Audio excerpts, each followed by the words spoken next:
provinces. In a world where local musicians and artists are unrated, underappreciated, unnoticed, battered, abused, and swept under the rug. Living show to show without secure benefits like medieval jesters. Run with the kittens. You're actually listening to it right now. I played a song for my hamster that just died. Absolutely.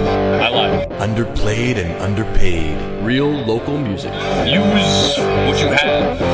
All the canned rock stuff. And the can't rock stuff too. Chuck went around. We won't get into that. That was a good thing. Mondays at 6 p.m. What was special to me, really cool, amazing, incredible. Like, I need to rise up to this level. Phenomenal. Definitely incredible. Probably the coolest. Strong. You're a people-aholic. Oh. Wow, you're killing me. I'll try not to swear. CFRU 93.3. Wow, the food was Delicious. had a smorgasbord of awesomeness. It's not your regular breakfast sausage. I also ate some cocktail wieners and drank some melon liqueur one morning very early on the tour bus.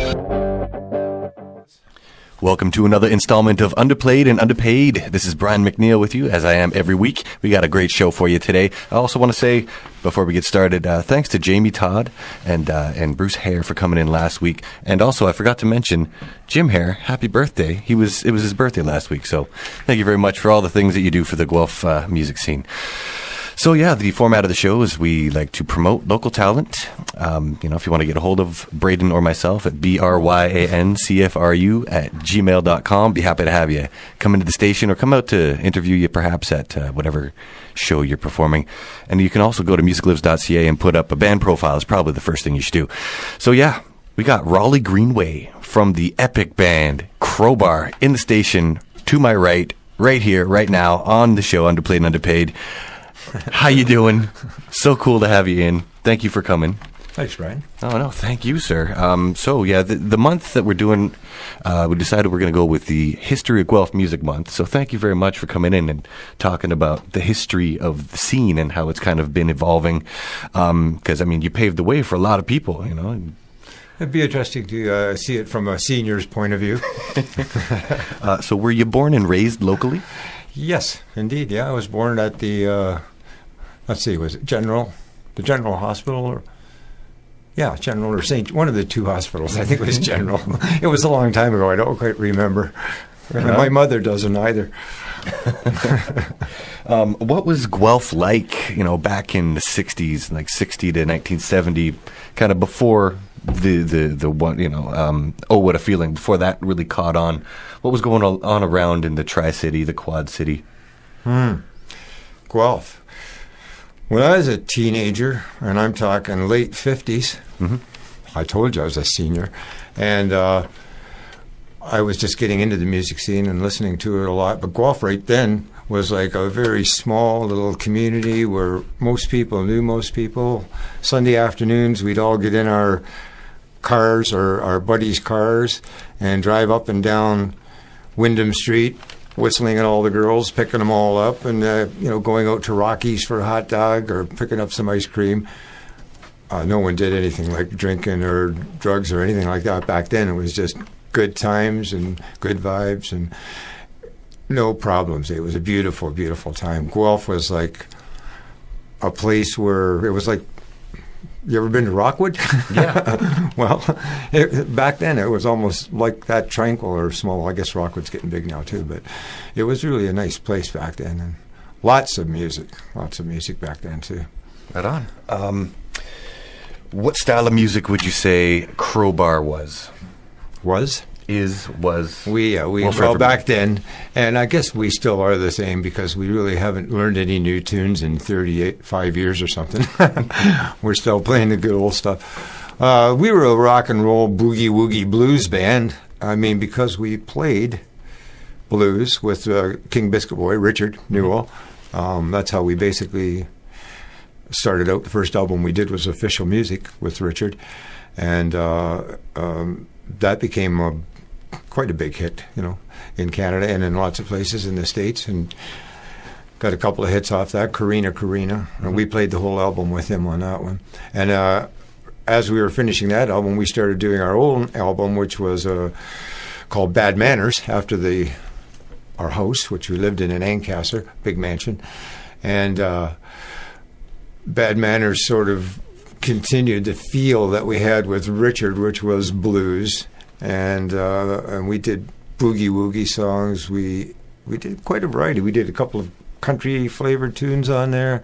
And, of course, Oh, What a Feeling, which became an international, mostly national, but did pretty good around the world. Except for the United States, from what I was reading.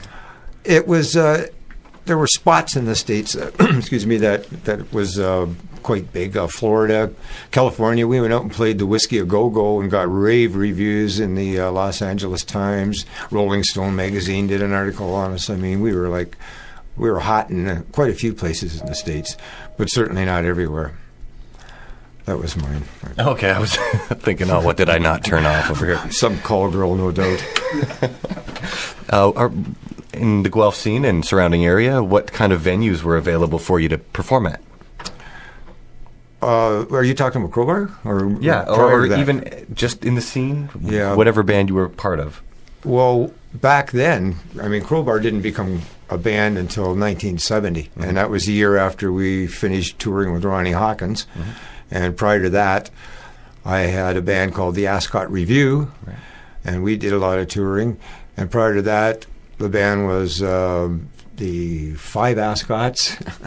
And prior to that, going right back, the first band I was in Guelph was called the Centuries. Okay.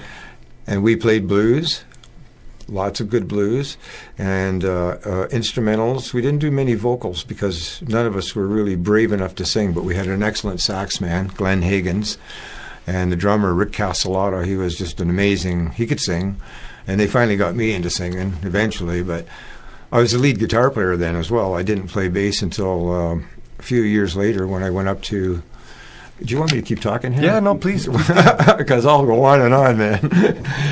Yeah, I went up. I got a phone call one day, and it was a buddy of mine who knew me from playing with the Centuries and knew I played guitar. And there was a band up in Quebec called Joe Pino and the Starlights. They were playing in Masson, Quebec, and they needed a bass or a guitar player. So they asked me if I'd come up, and I went, well, sure. You know, I'd never really played in that type of a professional bar band before. And they had a steady gig in Masson at this great hotel, where they put us up and fed us. It was like home.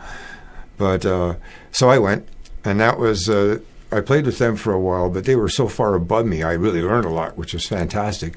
And out of that band, the drummer and a new guitar player who came in, Ray L., who ended up in Crowbar, and myself went on after Joe Pino.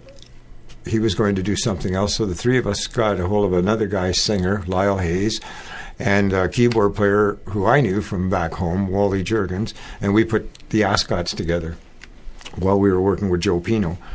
And that was my first real touring band, and we were super, super successful. Started out in 1963, maybe a little earlier than 63, I can't remember. Went on the road for several years, 6 nights a week, every week, and we ended up playing in Hawaii at the Peppermint Lounge over there. We played Hickam Air Force Base in Hawaii, all over California, including the Whiskey A Go-Go.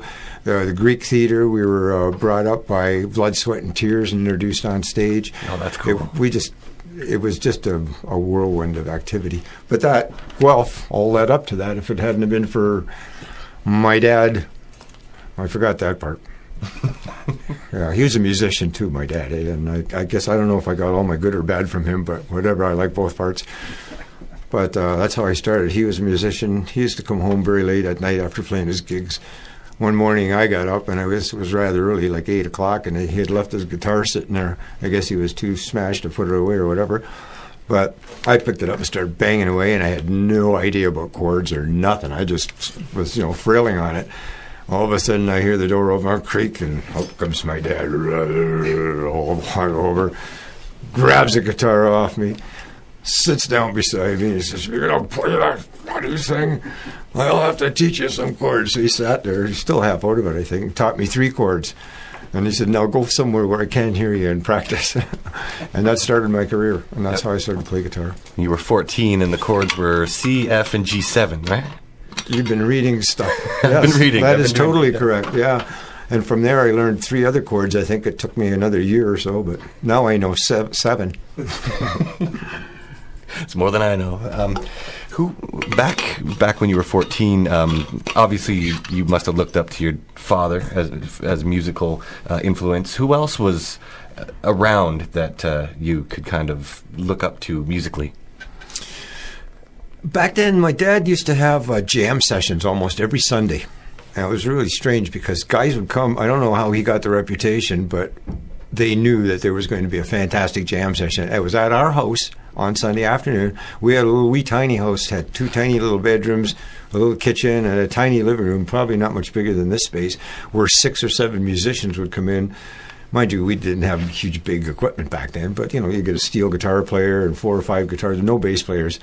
But that's what my dad did. And all these great players from Toronto, and there was a big guy in Guelph who had orchestras. He was like the Guy Lombardo type. Jack Sinclair. Okay. The Jack Sinclair Orchestra, I think it was. And my dad played rhythm guitar with them. But some of those band guys and guys from Toronto, Hamilton, they'd all end up at our house, and it'd just be amazing. They'd all sit around, and they'd just start playing, and they'd just play and play and play and play, and it was like, wow. And I guess I didn't even realize I was absorbing it all, but I suppose I was at the time. And that was a big influence on me. That got me interested in going out. That and Elvis Presley got me interested in going out and actually searching out music. And I was in high school, and we had high school dances, and of course they were playing all the latest, pop hits, doo-wops and stuff like that, which we all loved. But for some reason or other, me and my buddies, we got listening to the station WK something way down in the southern United States, and they were playing stuff like Jimmy Reed and Fats Domino and Chuck Berry, and this is stuff we never heard. And all of a sudden it was like, whoa, where'd that come? Hank Ballard and the Midnighters, eh? All these fantastic tunes. So I started ordering records from the record store that they advertised on that station, right? And I started getting all these really, really cool records. This was after Elvis. Elvis, like when I saw him on TV, it was like the beginning of the eternal shockwave that I've been in ever since. And the Beatles added to that later on, and no one since has ever done that. But to me, anyway. But the music back then, we had Paradise Gardens. I was mentioning to you earlier. That was one of the first places that brought in actual concert shows. And I was right into Wilson Pickett, another one who, he had Midnight Hour and a couple of big hits out at that time as well. But he came to Paradise Gardens. Well, that was the spot to go back then. It was out on Woodlawn Road, and a really cool spot. Nice. It was nice. So I went there, and I didn't know about it until years later. But his guitar player at the time was Jimi Hendrix. So Jimi Hendrix actually played in Guelph at Paradise Gardens. I've got a picture of it. Didn't even know I had. Oh, wow. Of him on stage with Wilson Pickett. And I took my little sister to see Wilson Pickett because she liked my music at the time. So, and then when I told her and showed her the picture, she was totally blown away too, because neither one of us had realized he was in the band. But he toured with Pickett for quite a while. It was funny because he had short hair. I remember wearing a 3-piece black suit with a bow tie and played his guitar upside down left-handed. It was just like too freaky back then. But yeah, and that was one of the places. And another place was at Riverside Park, where the fire station is now. There was a big dance hall there, and I cannot remember what the heck it was called. But it was very, very popular, and they used to have dances there all the time on the weekends. And local bands like Dave O'Neill and the Convertibles, I think they called them Pecky for short, Pecky and the Convertibles. And who else? Larry Lee and the Leisures. I can't remember. There's all those kind of bands were just starting to come together and starting to actually play gigs. And kids like me were going out to see them, and it just grew from there. Then, we started going to Kitchener because you find out there's a good group there, and then you're going to Burlington because you're hearing about these bands. Next thing you know, I was totally into the music situation, and ended up by being a player. Yay! Awesome. Did you ever... Okay, I threw a blues show on Saturday night at the Red Papaya, which was awesome. I read about it afterwards. Sorry about that. No worries. No worries. Mo Coffee hosted. I don't know if you're familiar with Mo. I've seen him, yes. But so some people that were there were asking me if I had ever come across Mel Brown.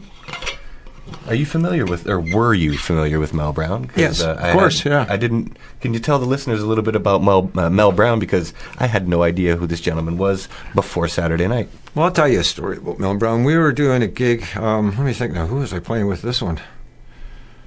I did a lot of... I got off the road for a long time, and I wasn't playing at all. And then people started phoning me up and asked me, come on, man, including Jim's dad, Bruce, who was here last week. Mm-hmm. He was the first guy to get me off my butt and get me back playing again. Thank you, Bruce. I appreciate that now. But where was I going? We were talking about blues. Mel Brown, yeah. I was going to tell you a story. But one of those bands I was with, and it might have been that blues band I was telling you about earlier, but I can't remember. It was some kind of a show, and I think it was in somewhere around Kitchener. Like I said, there's a lot of foggy moments in my life. And we were playing the gig, and Mel Brown was headlining, and he was in a van, maybe the back of the crowd, behind everybody, sitting there watching everybody else waiting his turn. And I'm dying of thirst. It was a really hot day, and I couldn't find any beer. And I really wanted a beer. And someone said, well, that guy over there in that van, he's selling beer. I went, oh, cool. So I went over and I said, give the guy any beer. And he opens up a cooler and gives me a beer. And I think I gave him $2 back then or whatever, $3 or something like that. Thanked him very much. And his wife, I guess, was there with him. He was sitting in a chair in the van, just sitting there with the cooler, selling beer. And I go away and didn't think anything of it. Finished that one, and we were about to go on, so I went, I better get another beer. So I went back there, and he's playing a guitar, and I'm going, oh, you're a musician? You playing on this gig or something like that? And he goes, yeah, who are you? He said, I'm Mel Brown. I went, oh, Mel Brown, okay, because I knew he was headlining, but it didn't even dawn on me. So he's the guy selling me the beer. So I guess that's how he made his money, other than... actually, he wasn't doing it for money. I think he was doing it for a favor for us musicians who didn't have any beer. And I'm sticking with that story, Mel. R.I.P. Rest in peace, absolutely. Musical ties. So there's a story that you have a musical tie to Mel Brown. You got, from what I've been reading, you got ties to obviously Ronnie Hawkins, Alice Cooper, one of the members of one of the bands that you were in, ended up playing with Alice Cooper. Also, you toured with Joe Cocker at one point, from what I was reading? Actually, we played with Joe Cocker. We didn't tour with him. Oh, okay. We played with him for 2 nights at the Fillmore East in New York City. Cool. Stone the Crow opened the show. No, we opened the show, then Stone the Crow, then Joe Cocker. And that was the time when he had Leon Russell on keyboards. And he had the huge, big, really good... better than good band, really excellent band. Leon was the musical director, so he had 2 drummers, and we played there on a Friday or a Saturday night. Bill Graham was there. It was a phenomenal night. I tell this story, which is very, very true. We were on, I guess it was the first night, and we were doing our set, and about maybe 3 numbers into the set, out walks 2 guys onto the stage with... I can say this on this radio, with hash pipes, both filled, both going. I look over. One of them is Mickey Dolenz from the Monkees, and the other one is Michael J. Pollard, who is a big famous movie star. He had just done Bonnie and Clyde with what's his name and her name. He was the little wee guy in the movie. The funny kind of weird-looking guy. Both of them, right out of their trees, and they're out stuffing these pipes, and we're trying to play the songs, and they're just like out there giving us tokes, and we're all trying to laugh. All of a sudden, out of the side, you see Bill Graham come running out, screaming at him, I told you guys to stay off the stage, and he's running after them, and they're running. It was just really funny. Anyways, that was a Joe Cocker experience, and I could tell you many more, but they're all censored. That's all right. I'm going to read a little bit of a paragraph off of the Crowbar discography. If you go to CanadianBands.com/Crowbar, there's a write-up about Crowbar, lots of interesting stuff, but I'll just read a little bit of it here. Sure. The first single off of Bad Manners epitomized the carefree hippie generation of the day, and Oh What a Feeling soared up the charts. This was the first single released after government regulations requiring Canadian radio stations to play one-third homegrown material had come into effect and would go down as one of Canadian rock's most recognizable songs of the era. And we kind of have to do that here on this show, too, is play Canadian stuff, and I'm glad that we still have to do that. The single quickly reached gold here, but due to drug annotations in the song, it didn't receive airplay in the U.S., Can you give a little bit more background as to, what it was like, just when that hit you with this decision that the U.S. government said, we won't let that play on our airways? You know why? Because we said, what a rush. Yeah. That's all it was. There was no drug, nothing. If you listen to the lyrics, which I wrote, it's like, we've got the feeling that makes you come alive. We're going to... we want you to have a good time, rock and roll jive, enjoy the music, and when you leave here, you all feel really good about it. Mm-hmm. And that's all. It was strictly about music, and we were going, oh, what a feeling, what a rush, because of the music, right? And but they took it as, oh, what a feeling, I've just got high and I'm rushing, and I'm right out of my tree, and all their little baby kids over there are going to get all turned on and be crazy and kill everybody. So... anyway, they didn't play it. But it got played, like I said, California, Florida. There was a few spots where we did quite well in the United States. However, we never did get the hit that we thought we would get. It was released on Paramount Records, and they did a bit of promo, but because of the pressure that they were getting, a lot of radio stations wouldn't play it, no matter what they did. So we kind of lost out on that. Nowadays, it's a big joke. Everybody knows it had nothing to do with drugs. So, but it was a big hit in a lot of places. We toured England, a lot of Europe, toured a lot of places because of that song. Actually, when we played England, we played Leeds. We played all the places the Who and those guys were playing. We were on the same circuit, actually, and. The Average White Band was opening up for us, which was really strange, of all things. They were just so phenomenal, eh? And I remember the first night we played there, and they played. We didn't want to go on. He was like, "What? I'm not going on." Everybody's going, "I'm not going on. You go on. I'm not going on." They were just so phenomenal. It was. I think I can't remember who was singing with them then. Bonnie Bramlett, I think, from Bonnie and Delaney. I think she was singing with them right then at that time, man. They were just unbelievably good. However, we lived through it. Yeah. What else you want to know? Okay, so at one point in time when Pierre Trudeau was running for office, he was trying to get elected, obviously, and what better of a band to kind of tour with, I guess, than Crowbar. So he hired you, or did he just come up and propose the idea and decided, yeah, it's a good idea. We're going to go tour with the head of the Liberal Party? Yeah, well, we kind of got wrapped up in the whole political thing, even though we weren't politically inclined at all. But we had all kinds of politicians wanting their pictures taken with us after the Trudeau incident. But what happened with Trudeau was they had the opportunity to get Gordon Lightfoot, Guess Who, April Wine, Anne Marie. I mean, they could have had anyone. But at the time, Trudeau and his party were looking at the youth vote. They were looking to get the 18ers, and because to this day they still don't go out and vote as much as they should.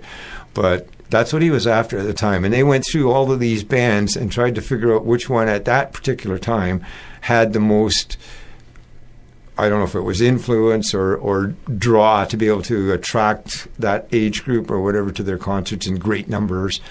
That may have had something to do with it. Or it could have been the fact that one of the guys in the band had slept with Margaret before she was married to Pierre.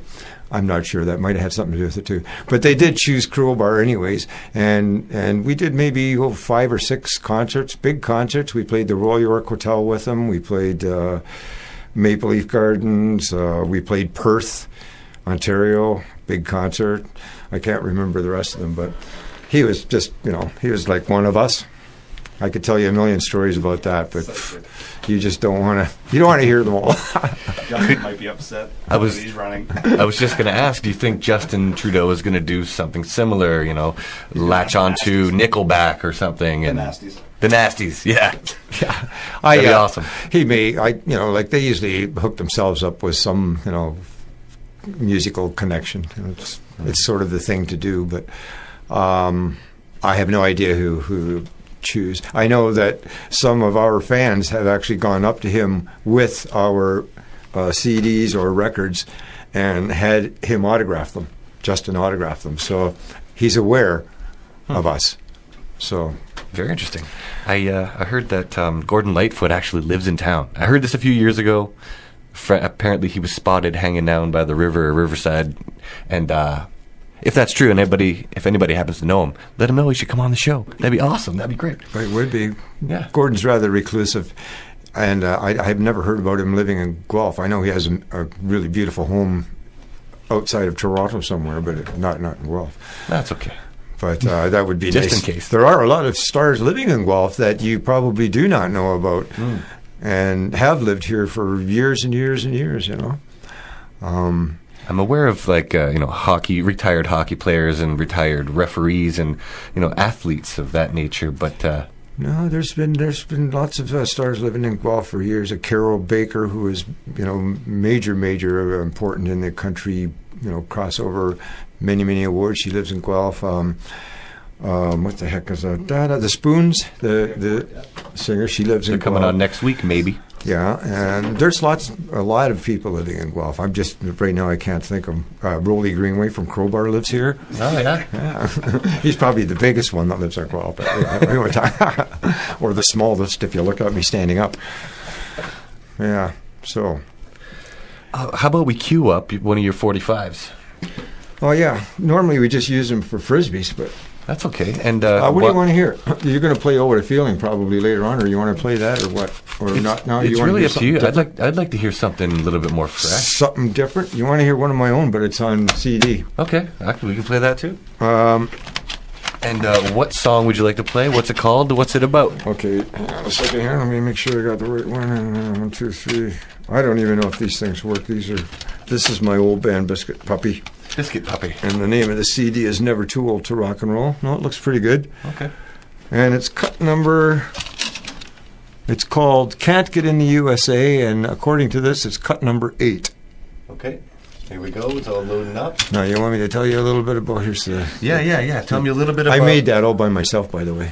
I think I made 170 of them. You're more inclined than I am at a computer, I'll tell you that much. We sold them at our gigs for $10 a piece just to cover the cost, and then when the cost was covered, I sort of lost interest in selling them. So now you got this couple of stacks of them, and that band no longer exists. But the songs do. Right. So Can't Get in the USA. This is a true story. My ex, was it my ex? Yeah, my last ex won a trip through the Sun newspaper to Las Vegas for a 4-day, 3-night, 4-day, or whatever it was, weekend. And I actually wasn't going to go, but I decided I would because she was going to take her girlfriend with her instead, which would have been the right idea. Anyway, I get all the arrangements made. I make arrangements to get a ride to the airport, go to the airport, get inside. The song will tell this story, but what happened was I get refused entrance, and if you play the record, it tells you why. Okay. Actually, it's not a record. I still call them records. I don't even think they're plastic anymore. Can you call? It's still good to call them albums. Yeah, I call them albums. All right. Yeah. Well, here we go. Here's "Can't Get in the USA" by Roly Greenway and Biscuit Puppy off of the album "Never Too Old to Rock and Roll" on Underplayed Underpaid, University of Guelph Community Campus Radio 93.3 CFRU.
Jackson doing the TJ Jones.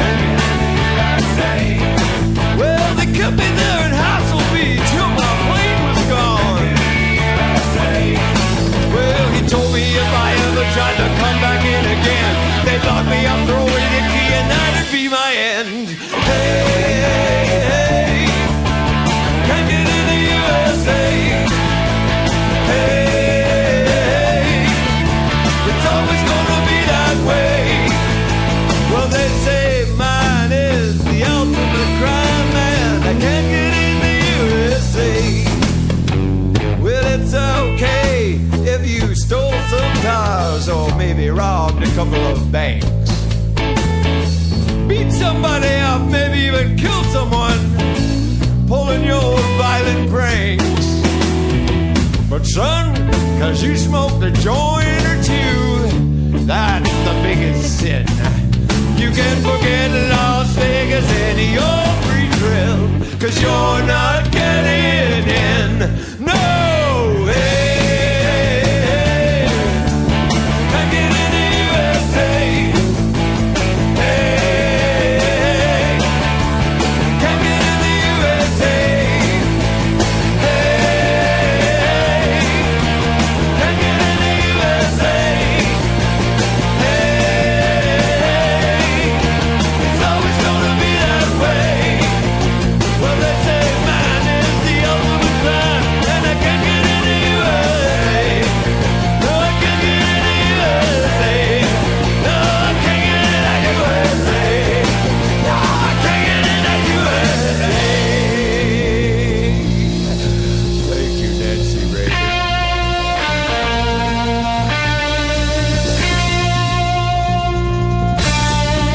Land of the free.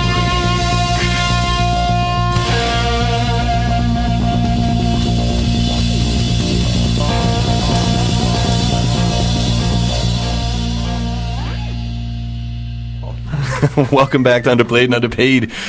We're so lucky to have Roly Greenway from Crowbar and also Biscuit Puppy and a multitude of other bands like the New Ascots, the Five Ascots, the Ronnie Ascot Hawkins, Review. the Ascot Review, Ronnie Hawkins and Friends, or what was that one called? Ronnie Hawkins And many others. And many others. He That's figured what- that if he called us and many others, we would always be on the bill, even if we weren't there. Ronnie always had one. That's good. Where were we here? Okay. Well, Daffodil Records. That was the next question that was going to come up. You were recording your last two albums you did before the Best of Crowbar. You were with Daffodil Records. Did they provide any artist development?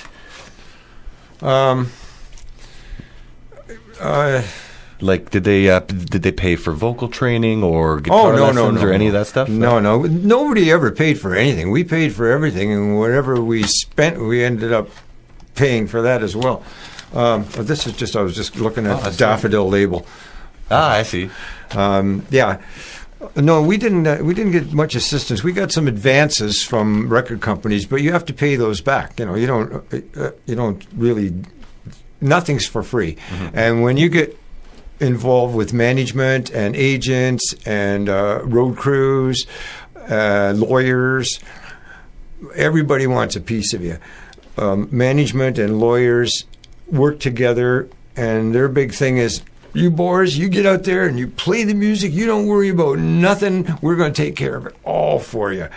Well, they do, and they bring you in these pieces of paper, and they go, okay, now look at here. You know, here's what this says. It says here that you guys go out there and have a really good time, do all the beer and stuff you want to do, play your music, and just forget about all the business. We'll take care of it. You just sign here, right? And we're like, oh, yeah, okay, all right, hey, sign here, sign here. Well, I took my contract. I was the only one smart enough to a lawyer, not a lawyer that was not connected to the music business at all. And he pointed out a few things to me.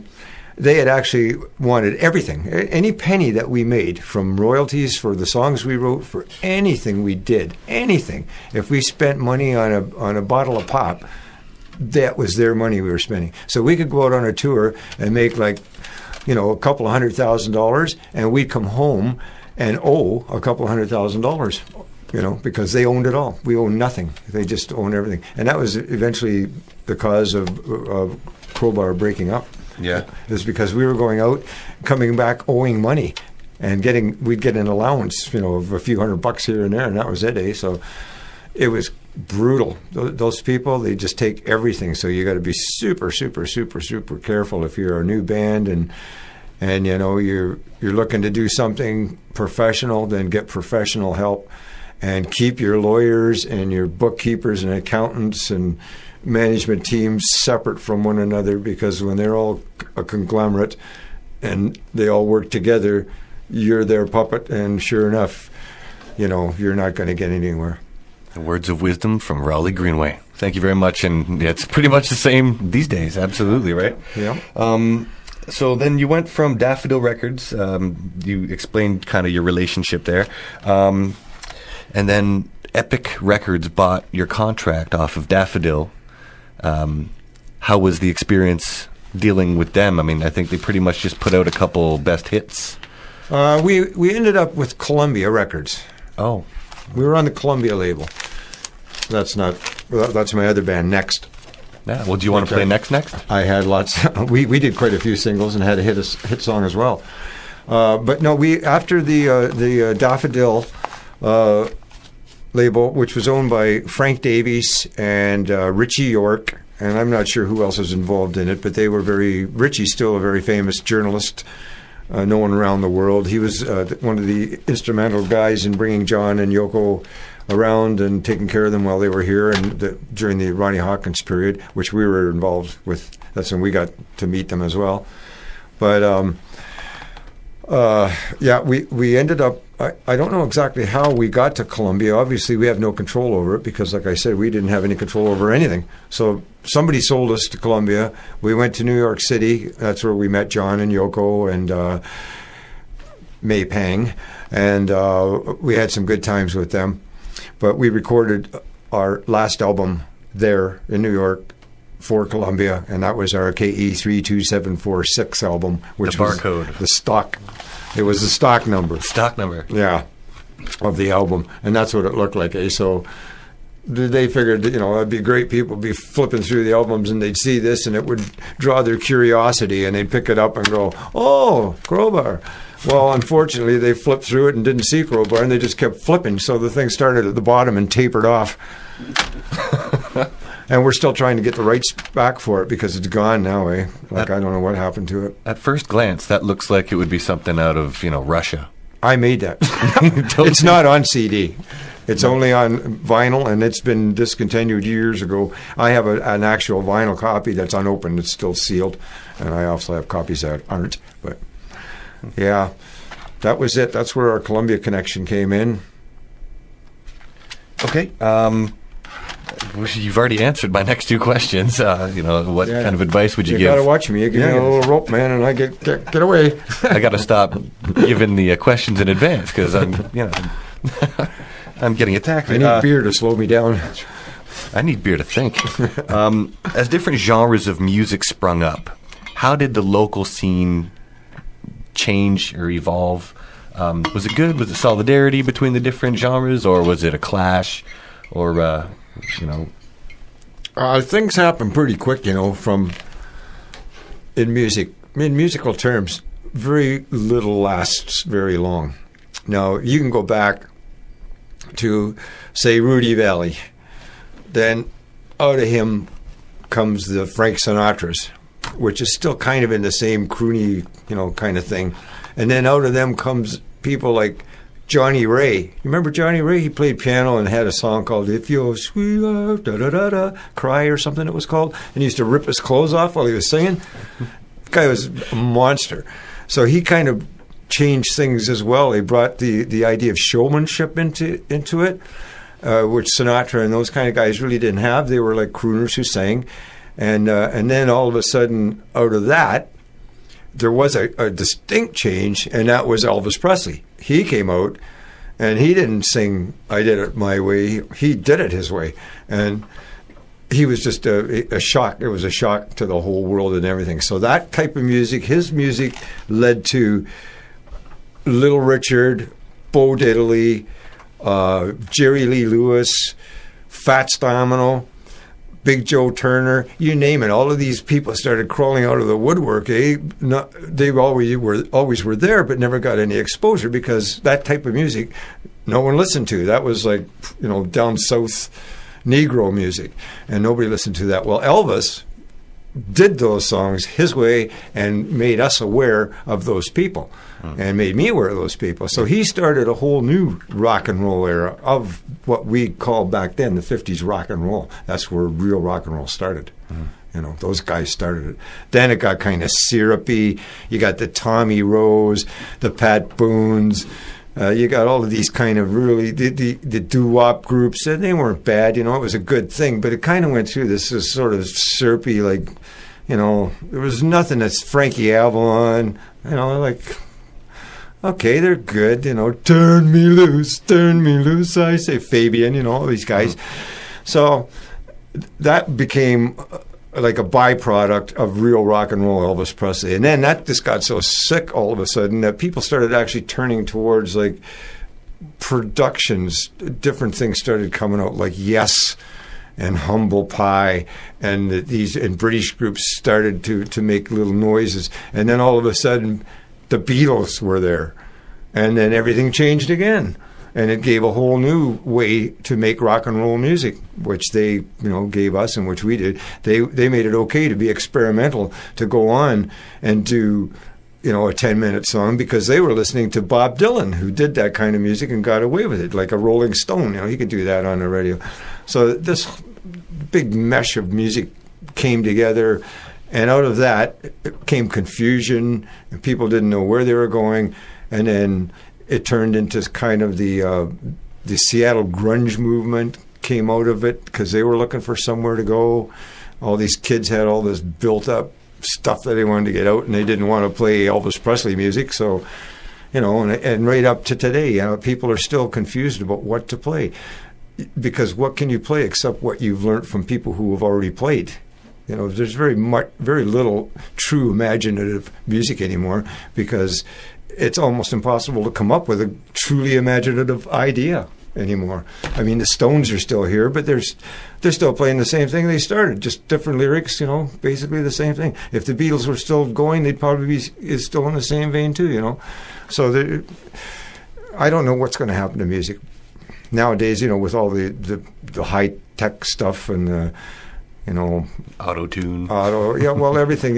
Like they're making music on these things, like guitars, drums, amplifiers. That's what you make music on. You don't make it on knobs like keyboards and it's this retro tech, high tech music. I don't know. It's even disco. I can handle disco because at least there's something there. Most of it for the most part is real. Although it can give me a headache because the basic thing is a heavy bass drum that is constantly there.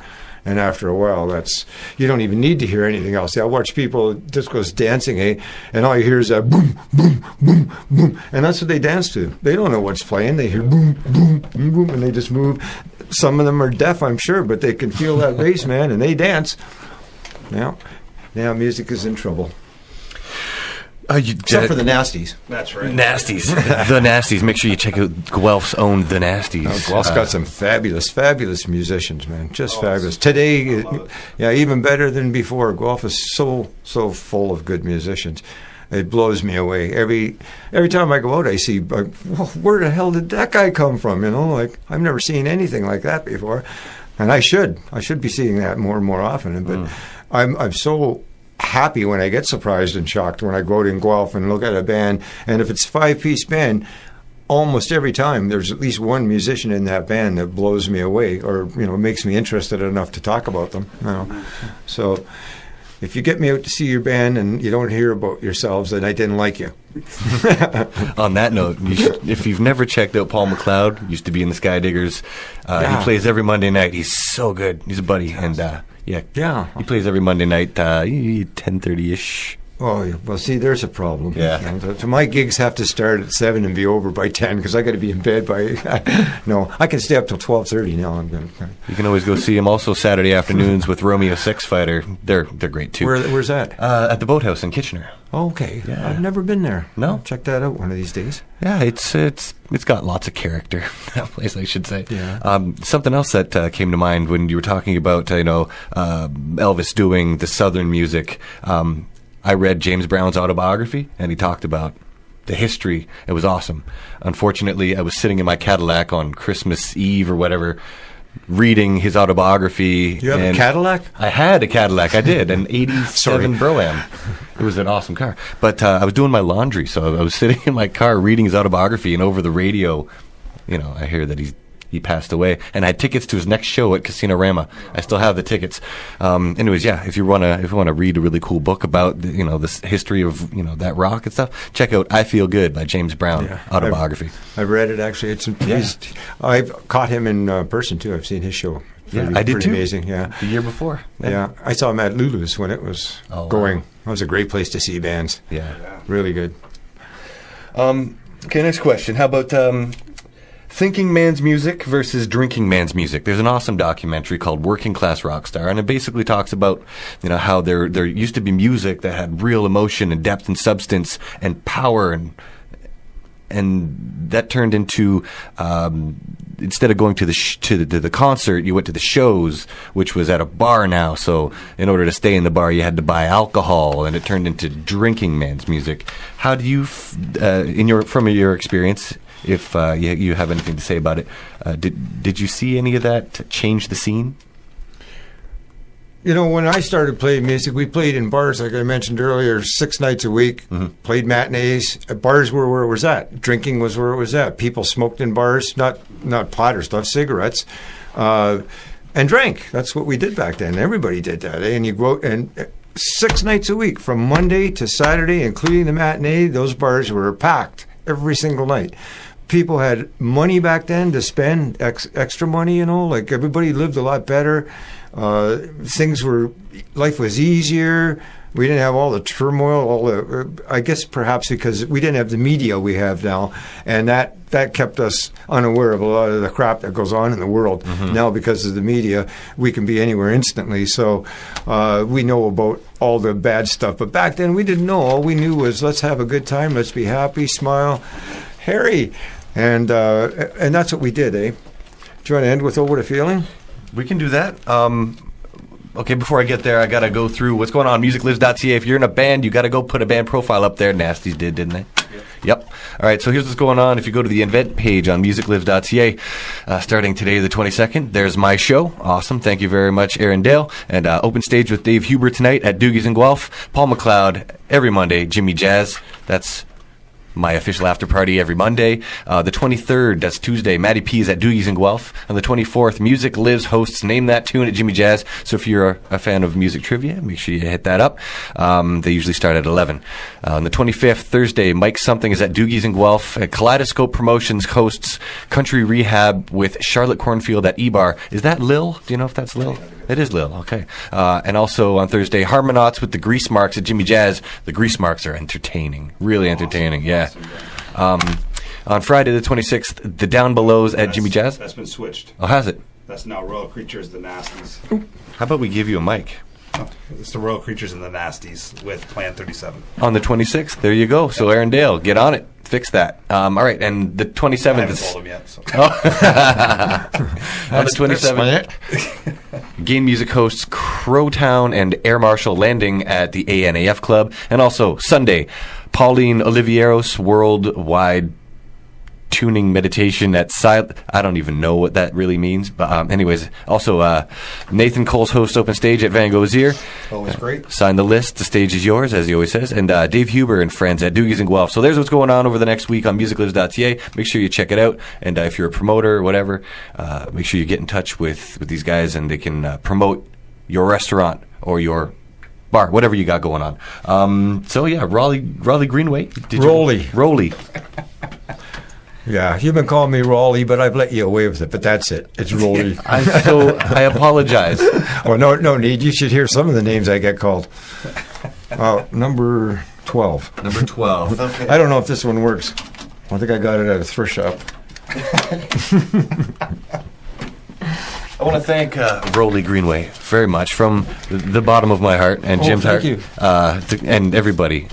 everybody's heart that listens to Underplayed and Underpaid. I want to say thanks to my buddy Nick at the Babblefish. If you want great food, go to the Babblefish. It's terrific. I want to thank everybody who came out to the Red Papaya also Saturday night. All right, we're going to...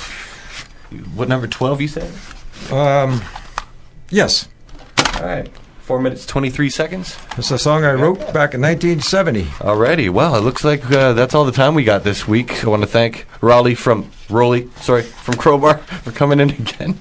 And Oops, I'm sorry. That's cool. Thank you very much for the card. Thanks for the CD number. too. And well, here's Oh What a Feeling too. Thank you very much for the nickel. Yes. It's from Sudbury. The big nickel. I like it. And yeah, well, thank you very much, And everybody, the for listening. CFRU stickers, yes. Oh yeah, and that's thanks to Peter Bradley for that one. Yeah, again, that's the end of the show. Tune in next week. We got Gord Depp and maybe Sandy Horn of the Spoons on next week. Thanks to Jim Hare. Happy birthday again from last week. And yeah, here's some Crowbar to close out the show. I'll see you at the Jazz later.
Hi, my name is Peter, and I volunteer at CFRU because it's a space that really encourages creativity and expressing yourself.